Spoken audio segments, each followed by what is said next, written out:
कि मैं आप बाहर जाता हूँ तो बाहर के लोग जब हमारा इस्तकबाल करते हैं तो मैं उनके चेहरों को देखता हूँ, वो ये कह रहे होते हैं पुकार पुकार कर ये आगे हमसे पैसे मांगने।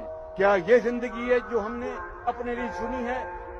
जब पाकिस्तान का सरबराह जाता है बाहर के मुल्क में तो उनके पास हर चीज उसके ऊपर आ जाती है। इसकी तालीम क्या है, इसकी सियासत में क्या इसका पोजीशन है, क्या ये ईमानदार है या नहीं। और जब उनको ये पता चलता है कि हमारे वजीर आजम की अरबों डॉलर की प्रॉपर्टीज बाहर पड़ी हैं, ये याद रखें कि उनकी एजेंसीज मुकम्मल तौर पे बता देते हैं कि उनके पैसे किधर हैं। उनकी लंदन में तो क्या पाकिस्तान में भी कोई प्रॉपर्टी नहीं, उनको सब पता चल जाता है। उनके पास एक एक चीज होती है।